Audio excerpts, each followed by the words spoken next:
Assalamualaikum warahmatullahi wabarakatuh. Kali ini saya akan membahas mengenai peran dan tanggung jawab Lembaga Pengadilan Tindak Pidana Korupsi. Kewenangan Pengadilan Tindak Pidana Korupsi diatur dalam Undang-Undang Nomor 46 Tahun 2009 tentang Pengadilan Tindak Pidana Korupsi atau UU Pengadilan Tipikor yang menyatakan sebagai berikut. Pengadilan Tindak Pidana Korupsi, sebagaimana dimaksud dalam Pasal 5, berwenang memeriksa, mengadili, dan memutuskan perkara tindak pidana korupsi, perkara tindak pidana pencucian uang, yang tindak pidana asalnya adalah tindak pidana korupsi, dan atau perkara tindak pidana yang secara tegas dalam undang-undang lain ditentukan sebagai tindak pidana korupsi. Berdasarkan ketentuan tersebut, jelas bahwa Pengadilan Tipikor berwenang untuk mengadili kasus pencucian uang yang tindak pidana asalnya adalah tindak pidana korupsi.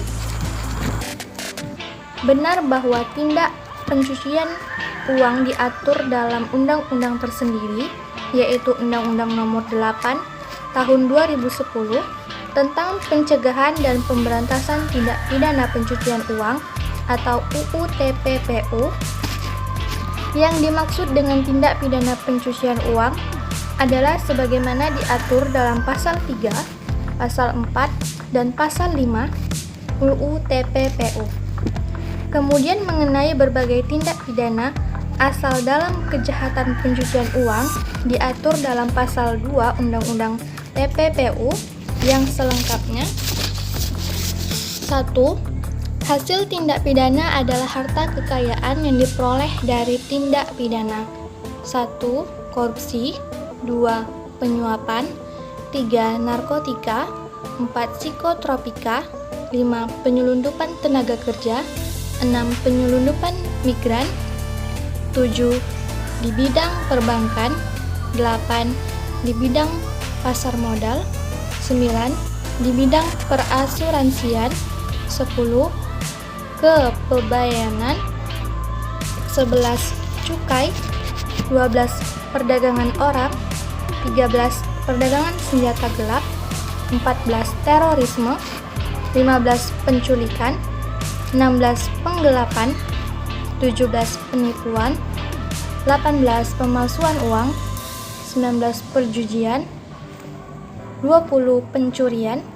21. Prostitusi. 22. Di bidang perpajakan. 23. Di bidang kehutanan. 24. Di bidang lingkungan hidup. 25. Di bidang kelautan dan perikanan. Dan yang kedua 6.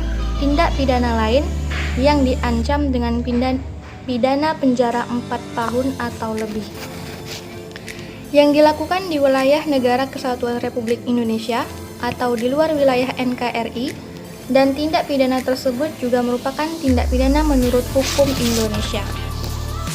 Poin kedua, harta kekayaan yang diketahui atau patut diduga akan digunakan dan atau digunakan secara langsung atau tidak langsung untuk kegiatan terorisme, organisasi teroris, atau teroris perseorangan disamakan sebagai hasil tindak pidana sebagaimana dimaksud pada ayat 1 huruf N. Seperti yang telah dijelaskan sebelumnya, tindak pidana pencucian uang memiliki hubungan dengan Pengadilan Tipikor. Dalam hal ini, tindak pidana pencucian uang yang tindak pidana asalnya adalah tindak pidana korupsi. Pengadilan Tipikor hanya memiliki kewenangan terhadap tindak pidana pencucian uang yang tindak pidana asalnya adalah tindak pidana korupsi. Sedangkan tindak pidana pencucian uang yang tindak pidana asalnya adalah selain tindak pidana korupsi bukan merupakan kewenangan Pengadilan Tipikor. Sebagai contoh, si A didakwa sebagai terorisme dan pencucian uang. Terdakwa yang diduga terlibat kasus terorisme dan pencucian uang dari hasil terorisme disidangkan di pengadilan negeri. Dalam hal ini Pengadilan Negeri Jakarta Selatan dan bukan di Pengadilan Tipikor. Itulah yang dapat saya sampaikan. Apabila ada kekurangan saya mohon maaf. Wabillahi taufiq wal hidayah. Wassalamualaikum warahmatullahi wabarakatuh.